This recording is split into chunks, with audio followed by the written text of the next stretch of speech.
What's up, YouTube fam? It's your favorite girl, Jay Shara, coming back to you with yet another reaction video. This video today is called Everything Wrong with Home Alone in 15 minutes or less. And I don't know, coming into this video, I feel like I'm not going to, let me not be dramatic and say that. I was gonna say I'm not gonna agree with what this person has to say. But then again, as I think about it, there are a lot of things wrong with Home Alone. Like just from them leaving the kid at home to having random strangers in their house, whether or not you're police or not. Just a myriad of things that were wrong. But I was gonna say before, because I was thinking of it in a way, or the way I was looking at this video was that they were gonna bash the video or the movie, saying that it wasn't good, but they're just saying what's wrong about the movie. So I don't know. We're just gonna get right into it before I keep rambling on. Hit that subscribe button, tap that notification bell, and follow your favorite girl on IG at JShara with an H at the end, and we'll get right into it. Why does the cartoon version of the house and the logo look so different from the actual house? It's a beautiful house. Use that for your stencil. Why yes, this obviously well-off family with 1,600 kids has overdone it on the Christmas lights. Thanks for noticing. McAllisters put lights on the trees across the sidewalk, surely prompting lawsuits from the dozens of kids tripping on the wires. Look, I know it's chaotic and all, but you're telling me not one of these kids are paying attention to the uniformed police officer in the middle of the entryway? Did you by any chance pick up the voltage adapter thing? No, I didn't have time to do that. How am I supposed to shave in France? Peter ignores thousands of years of men shaving with alternatives to electric razors. Right. Those micro machines that are all over in there? Holy hell, a film shout out to Micro Machines, whose commercials are on record as being 1/3 the inspiration for CinemaSins. 2 cents off. Go pack your suitcase. Who the hell would let an 8-year-old pack his own suitcase? If I did that when I was 8 years old, it would have been full of only red vines and comic books. Also, Kevin later fakes a giant Christmas party and creates a torturous series of traps in his house, but packing a suitcase is just too overwhelming. Right. No kids, no parents. Right. Probably a fancy orphanage. Harry forgets that he just saw a full-fledged adult walk by and ignore him 2 minutes ago. You're what the French call Les incompetents. Angela clearly got a hold of an English to French translation book, but this is the best insult she could come up with. If he has something to drink, he's gonna wet the bed. Everyone is giving this poor kid a massive amount of motivation to wish to spend Christmas alone. This family makes the Tenenbaums look like the Seavers. This is an orgy of evidence that this is a boy's room from the 90s. Michael Jordan poster? Check. Random sports equipment placed perfectly on shelf? Got it. Poster of Bikini Babe? Definitely. Time of your life board game? You bet. Wait, what? Is it true that French babes don't shave their pits? C'est raciste. Also, what is Buzz worried about? He's 14 years old and looks like Biff Tannen's nerdy little brother. I don't think he'll be getting any during his French holiday. At all. Check it out, old man Marley. At all. Buzz, whose window faces Marley's house, is fascinated to see a dude that he's presumably noticed 1,000,000 times since living here, because we needed a quick way to introduce him. Right. Also, you did not notice this from the far side of the room. Murdered his whole family and half the people on the block. How come the cops don't arrest him? Not enough evidence to convict. I realize this is 14-year-old logic, but do they really believe this asshole killed his family and half the block, but there wasn't enough evidence for conviction? Was Johnny Cochran involved in this case? Not only is this reckless driving, it'll definitely lead to the pizza toppings getting all shifted to one side. And then there's a cheeseless side, and everyone suffers because this asshole didn't notice a stop sign. Little Nero's must have the fastest pizza oven ever, or at least pre-makes pies with every possible topping combination and make this arbitrary 20-minute self-imposed deadline. Also, how big can that delivery zone be? Like a half mile or less from the parking lot? Well, we have automatic timers for our lights, locks for our doors. That's about as well as anybody can do these days, right? Dude, house alarm systems have been around since the 1870s, and you can clearly afford one, so that is not the best you can do even in 1990. Right. Buzz is cramming this in his mouth like a Neanderthal here, but a second later is eating pizza like a normal human being. I noticed that the last time I was watching it. Well, yeah, we did. But if you want A, somebody's gonna have to barf it all up. Because it's gone. Look, I had an older brother in real life, and he did plenty of older brother things to me, but even he thinks this movie's older brother is about 3 steps too far. Yeah. I'm starting to think that Fuller is going to pee on Kevin intentionally, which may be early signs of Europhilia. Yeah, it's a dick move for Kevin to tackle Buzz, but why the hell would they leave the tickets and passports out on the counter right next to all the milk? Right. People deserve the heartache. Why would it be there? Even though Kevin's dad is concerned about the safety of the plane tickets, he immediately discards one of the tickets that just happens to be Kevin's. At this point, I'm starting to think they actively want to lose this kid. And what's for dinner? Still pizza? Most, if not all, of the pizza was unharmed by the spilled milk that everyone freaked out over. Rather than take the opportunity to come back to the kitchen and case more of the house, Harry is apparently hanging out, shooting the with the pizza guy at the entrance. Nice tip, thanks a lot. Thanks.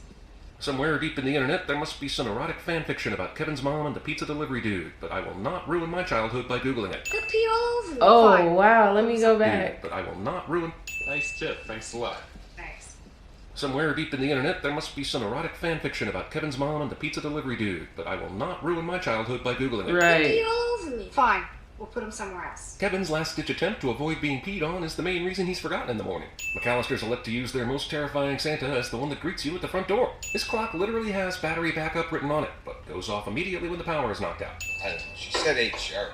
The transporter knocks repeatedly on the door, waking no one, before deciding to try the much more effective doorbell. Okay, I'm willing to believe the power outage would have led the parents to oversleep, but there are 15 f***ing people in this house, not more than a light sleeper or an early riser. How fast does this thing It's go? a lot of They needed people. something besides sped up McAllister's getting ready footage to cut to, so they went with this not hilarious nosy neighbor kid. Bravo movie. The kid from across the street doesn't get home alone by his family, even though he's left the house. Maybe his parents actually care about it. 1, 2, 11, Buzz, Don't be a moron. 9, 10, 11. Heather did actually come up with the right number of kids, but counts herself at number 3, and again at the end. In addition to the Murphy kid.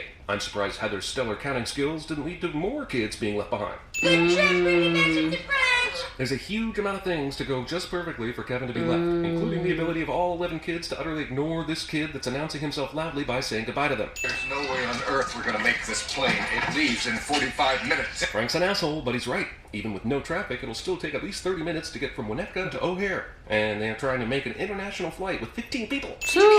Yes, she did. Instead of counting faces, she counted heads, leading to this entire movie's events. Amid heavy holiday hustle and bustle, the giant-ass McAllister clan is able to run right through O'Hare Airport without being slowed. Flight counter woman lets all the family members on the plane without even glancing at their tickets. Hope we didn't forget. And then they would Kevin not had to have reopen a their mom's door. supply last night to be able to sleep through the commotion of 14 raucous people getting ready at the same Right. time. American Airlines.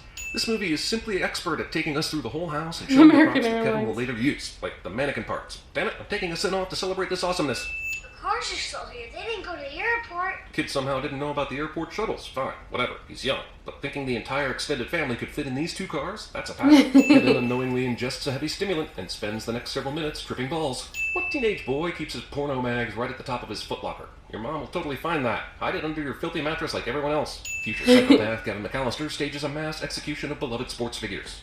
What else could we be forgetting? Kevin's mom gets a lot of blame for being a crappy parent, which is fair, but let's not forget his dad. It's only 12:30 p.m. Central Time, and they've probably only just flown over New York, but it's pitch dark outside this plane because the movie forgets how to time zone. Okay, there's no way in hell that Kevin would be able to get from the top of the stairs and out the front door without stopping at the bottom of the staircase, because he would just hit the floor. But even if that didn't stop him, he would run into a wall, because the staircase That's what isn't around I the door. always But even thought. if that- Number 664. Number 672. 671. Now. Now. Forget this robber's knowledge of the neighborhood. I'm much more interested in why these 3 neighbors all have their outside lights timed to come on 15 seconds apart from each other. It's almost like they knew someone would later be narrating and timing their turn on this. Right. Wait, a fucking car door wakes Kevin up here, but he couldn't But he his couldn't entire hear it family more. leaving this And morning. yeah. Back down the basement. While Harry and Marv have a bad habit of expositing near windows, Kevin had to have supersonic hearing to be able to tell what they said. That's true. This is the 3rd time I've been tempted to remove a sin just for John Williams' amazing score. There are at least 3 themes that are all badass, and it's for a Christmas comedy. I'm giving in. Kate harasses this one poor French lady when there's an entire bank of phones they could be stalking. Hello? I'll shut the call you back. American woman steps off plane in Paris and puts American coin into payphone, and guess what? It works. Ah! Kevin was just looking all around when he was announcing he wasn't afraid anymore, but somehow missed the old scary-looking man until it was comedically relevant. Also, if old man Marley was out and about, since he lives next door, shouldn't he have seen Harry and Marv just a few minutes ago? We Right. eventually know Marley's a nice guy and all, but for now, he'll just stand there in silence, terrifying a young boy. The memories of Kevin's horrific screams will make him chuckle himself to sleep that night. Kevin screams so loud he breaks the 4th wall. I couldn't get anybody. I'm sorry, Kate. Nothing but a bunch of answering machines. If the phone lines are down in their neighborhood, how is Leslie able to get to their answering machines? There's no one home. Right. The house looks secure. This asshole says the house is secure, even though Kevin didn't lock the door as he was running away from Marley. Smells fishy. This cop must be on Sal Maroni's payroll or something. What clock was Chris Columbus using? It's 8:03 p.m. in Chicago when the cop comes over, which would be 3 a.m. Paris time. But it's broad-ass daylight out here. Emboldened woman gets out of the ticket this officer was writing and goes on a vicious crime spree for the next 7 days. We're the wet bandits. You're sick. You know that? You're really sick. Ransacking someone's entire house is okay, but clogging their drains and leaving their water running makes Harry sick. Right. I knew he looked at me weird. Why would he run? Well, for one, you guys are acting like you're about to abduct him. Hey, we're at the church. I'm not going there. Instead of actually going into the church, which is much safer and requires less subterfuge, Kevin somehow finds an unused cloak and uses that to hide, so we can see how clever he is. I love the attention to detail Kevin put into the mannequins, but is it really necessary to put actual cards and poker chips in front of them? Kevin had no idea when Harry and Marv would be back, right? So he's been puppeteering this Christmas party all night in anticipation of their arrival? I admire his stamina, but I don't know if he can keep this charade up all night long. Right. He'll have no idea if they drove by or not. We live in the most boring street in the United States of America. Says the kid who claims a serial killer lives next door. Pizza Kid runs off thinking he's getting shot at and never calls the cops about the crazy man with the Tommy gun that lives in the McAllister house. It's awesome that Kevin's adjusted to life on his own and all, but why would he have this much laundry after 2 days by himself? I mean, right now it looks like there's nobody home. Last night the place is jumping. Maybe everyone's hungover, Harry. And can you keep it down? Earlier, Kevin decided to open the pack of firecrackers he found in Buzz's room and put them in this kitchen drawer, because his ability to predict what these burglars will do is basically at a supernatural level. If the kid's there, the parents gotta be. He's home alone. Roll credits. Also, on what basis does Harry make this assumption? He saw a big party last night, and the lights came on when they tried to break in the night before. Just because he's seen this kid twice without parents, he knows he's by himself? We'll come back about 9 o'clock. Luckily, Harry will loudly proclaim his plan for all to hear, and Kevin will happen to open a goddamn window to listen to it. Jesus, this movie must have inspired the bullshit that Obi-Wan witnesses in Attack of the Clones. Forcible clarinetting. You can say hello when you see me. And you can stop being a scary bastard. How you feel about your family is a complicated thing. Rather than inquire as to why an 8-year-old is wandering around on Christmas Eve and attempting to help, Marley launches into his own bullshit sob story. Basements are like that. That's Right? racist. I don't care how mad I was. I talked to my dad, especially around the holidays. Except for that time that I wished my entire family away. Other than that, totally open communication. Kevin cuts this extremely close, waiting until 8 p.m. before even starting his plan to horribly mutilate Marv and Harry. Right. Also, this scheme heavily depends on 2 delinquent burglars being perfectly punctual. These automatic lights are just coming on now, at 8 p.m., well after dark. But earlier, Harry called them out as coming on well before Kevin hid under the bed at 7:48. This is my house. I I have have to defend it. Sure, but you could also just call the goddamn cops. As soon as the robbers show up, Literally. rather than design a Saw-like torture house. Not only did Kevin have time to develop this pain map in less than 1 hour, he found time to colorize it. Water is poured on the sidewalk, but Kevin is out here in just a sweater, so it's highly unlikely this would freeze in time for Harry and Marv to show up. I know I'm hammering this home, but seriously, this f***ing preparation would take days, not an hour. Jesus Christ. He's a genius. Zip line from the house to the tree that we later see can hold 2 grown men. That had to have taken at least 32 minutes, and he's doing all this other bullshit. What? He's got time for mac and cheese? No. No, bullshit. he didn't eat it. No way, all that shit was done with 3 minutes to spare.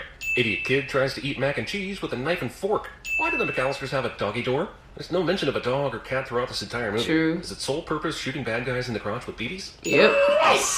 At this point, the burglar should call the cops on this psychotic little bastard that openly rejoices after shooting people in the face. Also, premature celebration.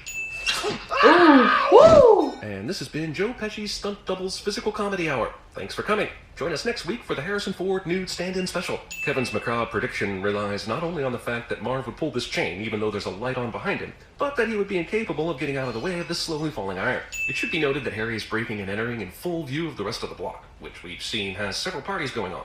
You're telling me no one's outside on a smoke break and noticed the bad dude trying to break into the nice house? Harry puts his hand on the door. No one was sideways. ever When home. you see his hand after shoving it in the snow, the M is upright and not turned 90 degrees to the left. Not only does this not burn the house down, why the f*** do the McAllisters have an antique blowtorch? And it works. It's too late for you, kid. We're already in the house. We're gonna get you. Okay, come and get me. Like, you've probably served hard time and maybe even killed people before, but wait till you witness the power of my feather fan. Kevin has a fascination with feet, but the angry kind. He's kind of like the bizarro Quentin Tarantino. You guys give up? Are you thirsty for more? Kevin McAllister could have called the cops several minutes ago, but would like to enact a few more acts of torment onto these wretched bastards. You found me with one more kid. This is such a good movie.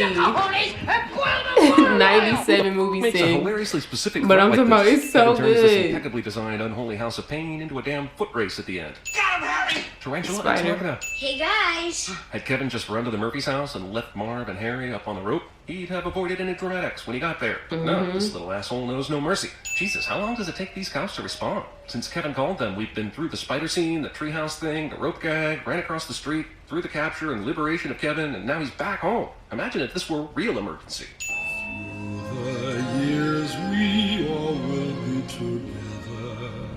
Have yourself a merry little Christmas playing during emotional moment cliche.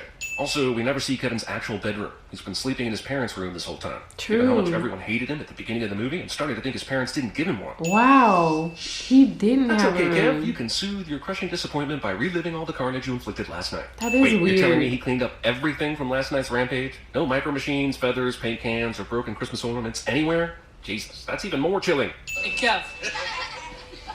It's pretty cool that you can burn the place down. It really is, considering that whole blowtorch thing. How Right? did you guys get home? Oh, we took the morning flight, remember? The one you didn't want to wait for? And we've arrived 30 seconds after your arduous journey. But instead of riding in a polka van, we ate shrimp in Paris. Haha, dumbass. Merry Christmas. No kidding. What a funny guy. Peter regards his youngest child in the same bemused manner as one would regard an entertaining waiter at Olive Garden. And then, after moving heaven and earth to get home to Kevin, he is immediately abandoned again. Phew, what a nightmare. I'm sure nothing like this will ever happen again. Please. I'm sorry. That was actually good. And the most baffling or like aha or craziest thing I figured out, I've never thought about why Kevin did not have a room. Like, those were his parents. That was his home in Chicago. The family, like the extended family, came to spend the night there before they went to the plane in the morning. So I don't get why he had to sleep on the hideaway bed with Fuller. I know that was I think his grandma or someone said, go easy on the Pepsi or you have to sleep on the hideaway bed with Fuller. So why didn't he have his own room? Like, if people are coming in, you might have to like sleep with an older sibling or sleep elsewhere to make your family feel a little bit more comfortable. But I don't understand like what family member, being that Kevin was fairly young, which family member would go in his young room with a particularly smaller bed. Like, that doesn't make sense to me. Like, why he didn't, I don't know why I'm so intrigued by that either. It's just kind of weird. Maybe he slept in his parents' bed, you know, because he missed them, but to not see his room at all, to not give any further personality to that character at all is a bit weird. I wonder why writers didn't give him a room. That's kind of interesting for me to think about. But I did enjoy that. That is not only one of my favorite holiday movies, that's just one of my favorite movies of all times. It is a complete classic that I watch throughout the entire year. Like, I don't just wait to Christmas to watch that. And recently I was watching this, I would say about 2 months ago, with a friend, and that is one of the movies where I can say the lines from beginning to end. And and my friend was like, you love this movie, like how do you know this much? And it's because I watch Home Alone all the time since I was a child, and still, like, it's one of the movies, it's on Disney Plus now, it's one of the movies that I would fall asleep to. I would just have it in the background. It's just really one of my all-time favorite movies. So yeah, I enjoyed that. But anywho, if you enjoyed this reaction video, be sure to give me a beautiful thumbs up, hit that subscribe button, tap that notification bell, and follow your favorite girl on IG at jshar with an H at the end. You all know that I love you. You love yourself 10 times more. Have a beautiful day or night in this amazing world. Ciao.